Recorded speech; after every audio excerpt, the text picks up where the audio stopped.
Pilipinas, una sa ating mga balita. Kinandado na ang pinakamalaking Philippine Offshore Gaming Operator o POGO Hub sa bansa na matatagpuan sa dating Island Cove sa Kawit, Cavite.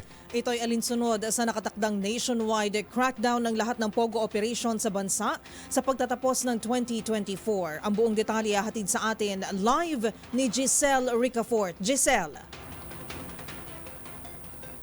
Go ahead, Giselle. Ikinandado na ng Technical Working Group on Anti-Illegal Offshore Gaming Operation ang pinakamalaking POGO hub sa bansa sa Island Cove.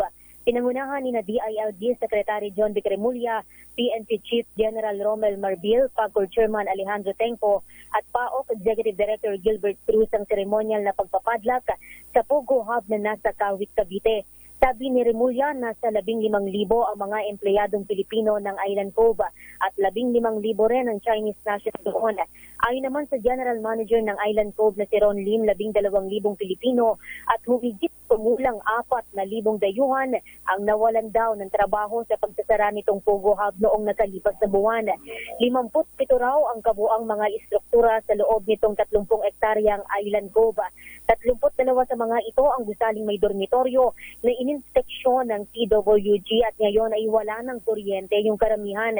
Tinayas naman ang kalihim ng DILG na magkakaroon ng trabaho ang mga displaced workers sa pamamagitan daw ng mga job fair ng Labor Department.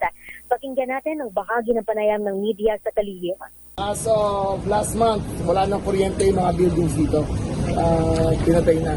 So, makikita nyo naman, wala nang signs of habitation dito at wala nang signs of business. Ang DOLE ang DTI ay gumawa ng job fair para sa kanila, para sa may mapunta sila yung mga trabaho.